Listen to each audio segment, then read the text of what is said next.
Furness Abbey between Barrow and Dalton-in-Furness is a magnificent ruin of one of the wealthiest Cistercian abbeys.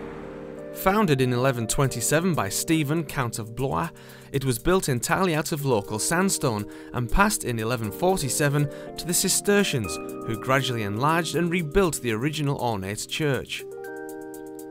By the 15th century, it had been completely remodelled and had become the second richest and most powerful Cistercian abbey in England, behind Fountains Abbey in Yorkshire, before its ruin after the dissolution of the monasteries in the 1530s.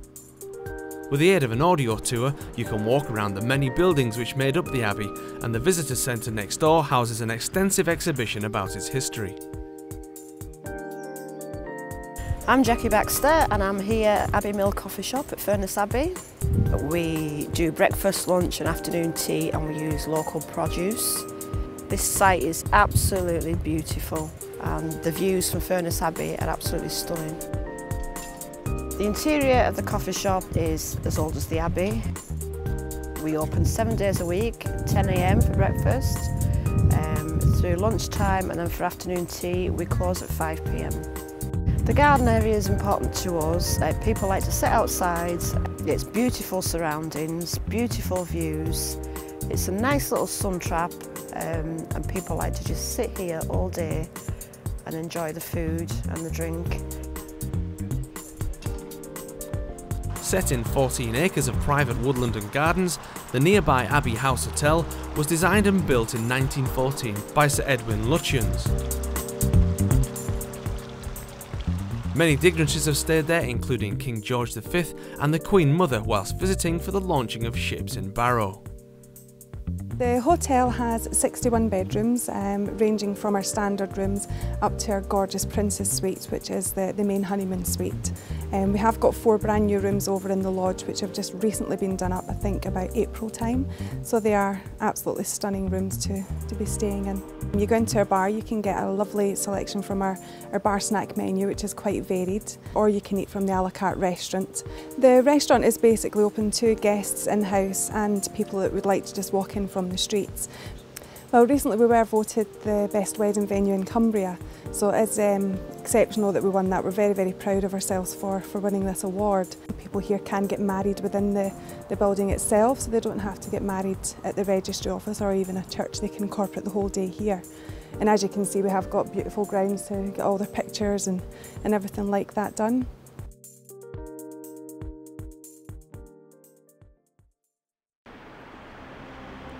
Dalton-in-Furness is the nearest town to Barrow and was the ancient capital of Furness. It has its own castle, which was mentioned in the Domesday Book, though the town is most widely known now for being the home of South Lakes Wild Animal Park and having a popular Furness leisure centre. Well, Dalton Leisure Centre essentially is a community centre which was built by the community, opened in 1987 by Princess Margaret. At the hub of it all is the swimming pool. There's various activities such as the water aerobics and aquanatal.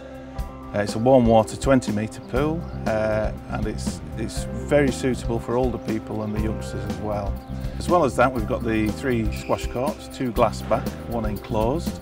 We've got the fitness room, aerobics room, which we have a packed aerobics timetable which include Zumba, which is the latest sort of Latin American dance craze. Dalton Leisure Centre, I think, is a compact, family-friendly leisure centre with a lot to offer a wide range of people, not just the local community, but holiday makers come here and they'll all get a good welcome. And after or before they go in for the sessions, the swimming or after, there's a lovely lounge cafe there where Dawn will serve you all the healthy homemade soups or whatever you want. Clarence House Country Hotel and Restaurant in the ancient capital of Furness is one of the area's longest standing hotels and fine dining experiences. A traditional family-run hotel and restaurant, Clarence House is a place for all seasons. With its large conservatories, gardens and a unique on-site chapel for weddings, the hotel and restaurant is busy all year round. From the joys of spring and summer to a winter wonderland at Christmas, Clarence House prides itself on its attention to detail and its ability to create a haven from the hustle and bustle of modern life. The 18-room hotel is popular with tourists and businessmen and women, and is perfectly placed for those that wish to explore Furness and the South Lakes region. The well-stocked bar with its range of fine wines and malt whiskies is open to guests and non-residents, but it's the restaurant for which Clarence House is best known. From afternoon teas and lunches to dinner, gourmet dining and its ever-popular set menu packages, Clarence House is one of Furness's top picks whatever the occasion.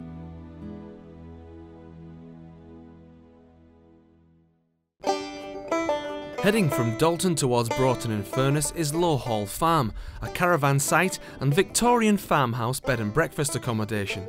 The farmhouse has 3 extremely spacious ensuite rooms with modern facilities and a full Sky TV package in the guest lounge. The caravan site is set in a peaceful location below Kirby Moor, with exceptional views across the Duddon Estuary and Furness Fells, and benefits from a centrally heated shower block with full disabled access.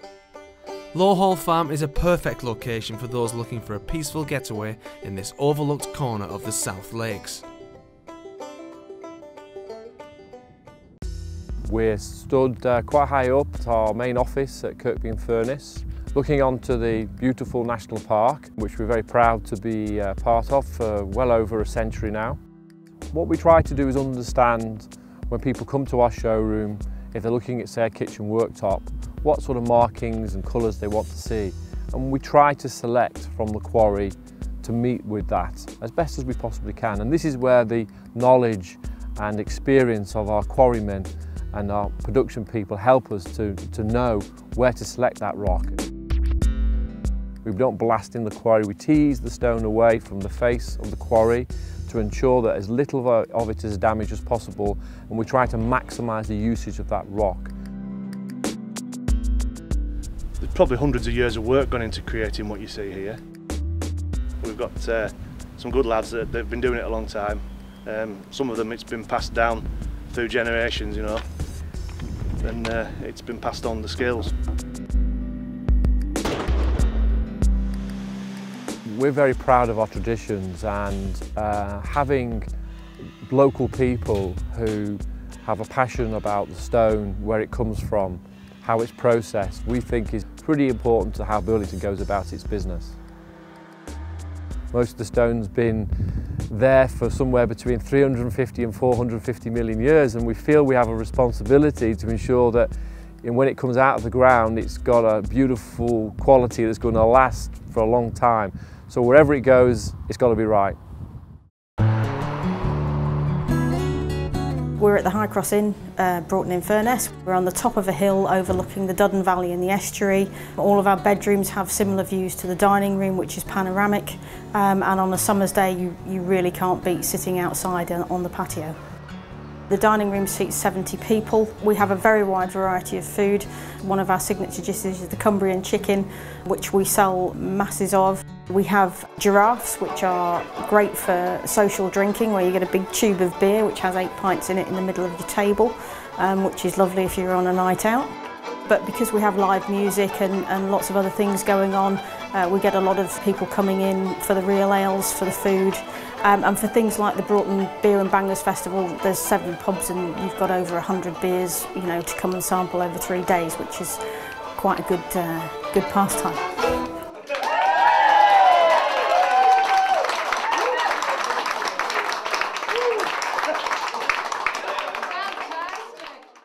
Well, Broughton is a population of just over 900 people.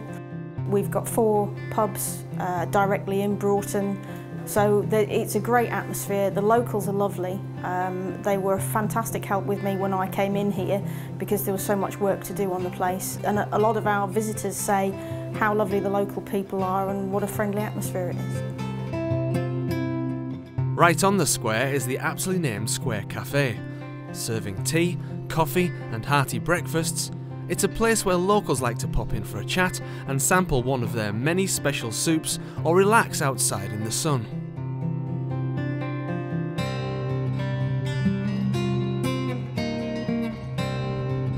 The square is home to Broughton Tourist Information Centre, where you can expect excellent advice from his team of dedicated volunteers. Just next door is Beswick's restaurant. Here you can expect high quality food from the a la carte menu, served in what can only be described as a charming, relaxed environment created by hosts Christine and David. With service over 2 floors and a midweek bistro menu, it's the perfect place for a special occasion and one not to miss on your next visit to Broughton. The nice thing about Broughton is that it holds on to its history and they've still got the stocks, so if you misbehave, you know. We've got Charter Day, which you know, everybody gets a free drink on the town, so you get something back for paying your taxes, which is lovely. But it is really nice, and you know, everybody knows everybody else, but equally everybody's happy to see new people, you know, and they all appreciate that. You know, towns like this, if you've got 4 pubs, you need people coming in to help those 4 pubs stay where they are. Near the border with High-Furness is the market town of Ulverston. When you walk around Ulverston, it's clear that it grew up and evolved over a long period of time. You're going to see cobbled streets, you're going to see little back alleyways and ginnels that have their footprint way back, hundreds of years back. And you're going to see the place exactly as, you know, our grandparents would have seen it. It hasn't changed at all in terms of the streetscape. There's an outdoor market on a Thursday and a Saturday. They're very much worth a visit. There's an indoor market in a grand Victorian building which is open 5 days a week. There's a real mixture of shops, really interesting, quirky, individualistic places run by people who are experts at what they do and are going to make you welcome. A famous son of Ulverston was Stan Laurel. People come from all over the country to see the place where he was born, and in his honour we've erected a statue of him and Oliver Hardy just outside of the Coronation Hall. Every day people stand and have photographs taken of themselves by the statue. With its range of parades and festivals that take place throughout the year, Ulverston markets itself as the festival town, with highlights being the Dickensian Festival, the Lantern Procession and the Summer Carnival Parade. What's so good about Ulverston Carnival? Have you been before? Magnificent. Once before, great weather, great surf carnival. Where have you come from to watch it? Manchester. You've come all the way from Manchester Especially to from watch Manchester, it? yeah. So how did you first discover the Ulverston Carnival? From the Dickensian Festival. We've come twice now. So you're Ulverstonians at heart then, basically? Oh, well, yes. Ulverston has a particularly good reputation for its nightlife. My name's Roger Chataway. I've been in Ulverston for 25 years, starting at the Rose and Crown. The Rose and Crown presently is a very traditional pub. Log fires, slate floors, oak beams. Has a good selection of wines and real ales. The kids organise events themselves in there. A huge beer garden at the back. But it also has a good food following. Moving on to the Farmers, which was a dream. It's in the centre of Ulverston, right at the heart of the market town. It's a meeting place. In the mornings, there's a lot of people who meet for coffee and do. We'll have our tea time drinkers, our evening meal diners. We are known as an information centre as well. Anybody arriving in Ulverston normally asks where to go for something to eat or what to do, and they normally say there's only one place, and that's the Farmers. Overlooking the town is the Sir John Barrow Monument, which was restored and reopened in 2010 with the help of money raised by the townsfolk. It has been symbolic to Ulverstonians since 1850 and signals to the people of the Furness Peninsula that they're home again. Heading south out of Ulverston is the Coast Road scenic route to Barrow, with open countryside and views out over Morecambe Bay. Along the route is Baycliff, home to the 300-year-old Farmers Arms public house.